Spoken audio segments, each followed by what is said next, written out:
ఇక్కడనే ఉన్నది. హైదరాబాద్ బాల్నగర్లో తీవ్ర విషాదం నెలకొంది. ఆర్టీసీ బస్సు కింద పడి ఓ ద్విచక్ర వాహనదారుడు మృతి చెందాడు. ఆదివారం మధ్యాహ్నం తనిఖీల కోసం రన్నింగ్లో ఉన్న ద్విచక్ర వాహనాన్ని ఆపేందుకు ట్రాఫిక్ పోలీసులు ప్రయత్నించారు. అయినా యువకుడు బైక్ ఆపకుండా వెళ్ళిపోయాడు. ఈ క్రమంలో ట్రాఫిక్ కానిస్టేబుల్ అత్యుత్సాహం ప్రదర్శించారు. యువకుని వెంబడించడంతో అతడు భయపడిపోయి వేగం పెంచాడు.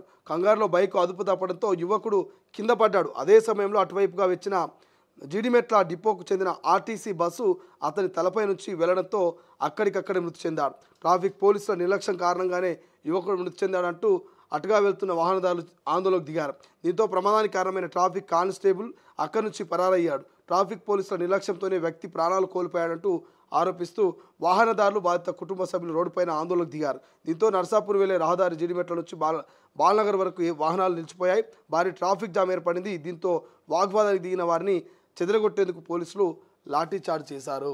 సో ఈయన ఒక్కడే కాదు, చాలా వరకు కూడా ఇటువంటి సంఘటనలు మనం చూస్తూ ఉంటాం.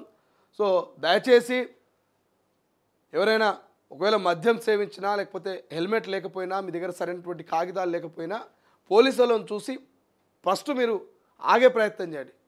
అంతేగాని పోలీసుల నుంచి తప్పించుకునే ప్రయత్నం చేస్తే ఇటువంటి ప్రమాదాలు జరిగేటువంటి అవకాశం ఉంటుంది. ఏం చేస్తారు మా అంటే హెల్మెట్ లేకపోతే 100నో 200లో ఇంత ఫైన్ వేస్తారు. నెక్స్ట్ టైం హెల్మెట్ వాడాలని చెప్పేసి వాళ్ళు పంపిస్తారు. సో అక్కడితో అయిపోతుంది. లైసెన్స్ లేకపోతే లైసెన్స్ తీసుకోమంటారు, దానికి సంబంధించి కేసు ఫైల్ చేస్తారు. ఒకవేళ మద్యం సేవిస్తే మద్యానికి సంబంధించి మీకు ఎంత తాగిరైందని ఒక టెస్ట్ చేస్తారు. ఆ టెస్ట్ ద్వారా మీకు ఫైన్ వేసి కోర్టులో కట్టుకోమంటారు. నెక్స్ట్ టైం తాగకుండా మిమ్మల్ని కౌన్సిలింగ్ ఇస్తారు. ఇక్కడి వరకు బాగానే ఉంది. మీరు కనుక చట్టాన్ని చేతిలోకి తీసుకోకుండా మరి అక్కడ ఉన్నటువంటి ఎవరైతే వాహనదారులు ఉంటారో వాళ్ళ విషయంలో మీరు వ్యవహరిస్తే బాగానే ఉంటుంది. అక్కడ వాహనదారులు కూడా మరి పోలీసులకు సహకరిస్తే బాగానే ఉంటుంది. ఇదంతా సింపుల్గా అయిపోతుంది. కానీ ఎప్పుడైతే పోలీసులు అత్యుత్సాహం చూపిస్తారో, ఎప్పుడైతే వాహనదారులు అత్తెలివి చూపిస్తారో అప్పుడే ఇటువంటి ప్రమాదాలు జరుగుతాయి. ఇక్కడ పోలీసులు అత్యుత్సాహం చూపించినా, వాహనదారులు అత్తెలివి చూపించినా నిండు ప్రాణాలు బలయ్యేటువంటి అవకాశం ఉంటుంది. మరి నిన్న ఇక్కడ ఏం జరిగిందా అంటే పాపం ఈయన హెల్మెట్ పెట్టుకోలేదట. హెల్మెట్ పెట్టుకునేందుకు పోలీసు వాళ్ళు ఆదివారం నాడు బాల్నగర్ చివరస్త దగ్గర అక్కడ తనిఖీలు చేస్తూ ఉంటే ఇక ఆయన కొంత బండి ఆపకుండా ముందుకెళ్ళే ప్రయత్నం చేస్తే అక్కడ ఉన్నటువంటి కానిస్టేబుల్ సరే పోతే పోయిండ్లే, రోడ్డు మీద రోజుకి ఎంతోమంది పోలీసుల కళ్ళ ముందు నుంచి హెల్మెట్ పెట్టుకోకుండా పోతూ ఉంటారు. అందులో ఒకరు వీడు అనుకోని చెప్పేసి వదిలేసిన అయిపోవు. కానీ ఆయన వెంబడించి నువ్వు బండి ఎందుకు ఆపలేవు, ఆపుతావా లేదన్నట్టు పోలీస్ కానిస్టేబుల్ ఆయన వెంబడి పరిగెత్తే ప్రయత్నం చేస్తే అక్కడ బండి మీద పోతున్నటువంటి వాహనదారుడు భయపడ్డాడట. నేను అక్కడ ఆపకుండా వచ్చినా కదా, మరి వీళ్ళు ఎటువంటి కేసు పెడతారో, ఎక్కడ ఇబ్బంది పాలు చేస్తారో అని చెప్పేసి ఆ వాహనదారు భయపడి స్పీడ్ పెంచే ప్రయత్నంలో బండి అదుపు తప్పి అక్కడనే జీడిమెట్ల డిపో నుంచి వస్తున్నటువంటి ఒక ఆర్టీసీ బస్సు కింద పడితే ఈ తల మొత్తం నుజ్జు అయిందట. తల మొత్తం నుజ్జు అయిపోయి ఇక అక్కడటువంటి ఆ వాహనదారులందరూ కూడా ఆ పోలీసు వాళ్ళని తిట్టే ప్రయత్నం చేయడం, అక్కడటువంటి ఆ కుటుంబ సభ్యులంతా కూడా వాళ్ళు ఆందోళన చేసే ప్రయత్నం చేస్తే పోలీసు వాళ్ళు ఏం చేయాలో అర్థం కాక లాఠీ చార్జ్ చేసిరట. ఈ ఎవరైతే అత్యుత్సాహం చూపించిన కానిస్టేబుల్ ఉన్నాడా అట అక్కడ లేడు, పరారైపోయాడట. ఇక నిండు ప్రాణం తీసుకున్నాక ఉంటాడు అక్కడ. నిండు ప్రాణం తీసుకున్నటువంటి కానిస్టేబుల్ అక్కడ నుంచి పరారైనట. కుటుంబ సభ్యులు అక్కడ ఉన్నటువంటి వాహనదారులు ఆందోళన పెడితే ఇది పోలీసుల అత్యుత్సాహమే, పోలీసుల తప్పే అని చెప్పేసి వాళ్ళు ఆందోళన చేపడితే వాళ్ళ మీద లాఠీ చార్జ్ చేసిరట. సో కొంతమంది పోలీసుల వల్ల ఇటువంటి నిండు ప్రాణాలు బలిగొంటూ ఉన్నారు. కొంతమంది పోలీసులు చాలా సిన్సియర్గా పనిచేస్తారు, మానవతా దృక్పథంతో కొంతమంది పోలీసులు ఉంటారు. కానీ ఇంకొంతమంది పోలీసులు అత్యుత్సాహం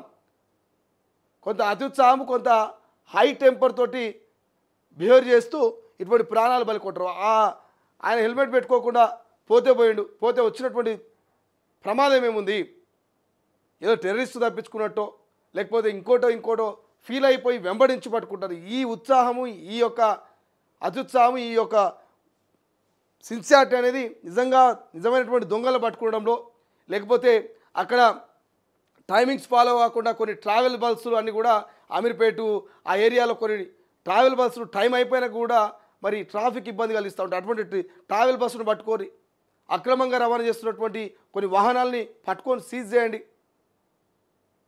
ఇది లేకుండా పాపం సామాన్యుడు హెల్మెట్ పెట్టుకోలేదని చెప్పేసి ఆ హెల్మెట్ పెట్టుకొని బండి వెనక నువ్వు పరిగెడితే నిన్ను చూసి ఆ వాహనదారు భయపడి స్పీడ్ పెంచబోయి అదుపు తప్పి ఇవాళ కుటుంబం రోడ్డు మీద పడుతుంది. ఈ యువకుడు లెక్కడు చూస్తే 25-30 ఏళ్ళ వయసున్నది. మరి యువకుడు ఇప్పుడు ప్రాణాలు పోయినాయి, రేపు పొద్దున ఆ కుటుంబం అడుగు తినోసుకునే పరిస్థితి. సో దయచేసి ఇప్పటికైనా ట్రాఫిక్ పోలీసులు అత్యుత్సాహం చూపించకండి. జనరల్గానే ట్రాఫిక్ పోలీసులను చూస్తే కొంతమంది భయపడతారు. హెల్మెట్ లేదు కదా నాకు ఎక్కడ ఫైన్ వేస్తారో అని, మద్యం తాగిన కదా నన్ను ఎక్కడ జైల్లో పెడతారని, లైసెన్స్ లేదు కదా నన్ను ఎక్కడ ఇబ్బంది పాలు చేస్తారని చెప్పేసి జనరల్గానే ట్రాఫిక్ పోలీసులను చూస్తే కొంతమంది వాహనదారులు భయపడతారు, అలర్ట్ అవుతారు. సో ఆ సందర్భంలో వాళ్ళని మీరు కూల్గా హ్యాండిల్ చేస్తే బాగుంటుంది. అంతేగాని అత్యుత్సాహం చేసి వాళ్ళ వెంబడి మీరు ఏదో పరిగెత్తి వాళ్ళు దొంగల లెక్క మీరు పోలీసు లెక్క దొంగ పోలీసు ఆడితే అక్కడ నిండు ప్రాణాలు పెట్టుకుంటే అవకాశం ఉంటుంది. సో ఈ ప్రాణాన్ని ఇప్పుడు ఎవరైనా తీసుకురాగలుగుతారా? వెంబడించిన కానిస్టేబుల్ తీసుకురాలేడు, అక్కడ ఉన్నటువంటి సిఐ తీసుకురాలేడు, అక్కడ ఉన్నటువంటి ఎస్ఐ తీసుకురాలేడు. ఎవ్వరు కూడా ఈ అత్యుత్సాహంతో పోయినటువంటి ప్రాణాన్ని తీసుకురాలేరు. సో దయచేసి కొంత సహనం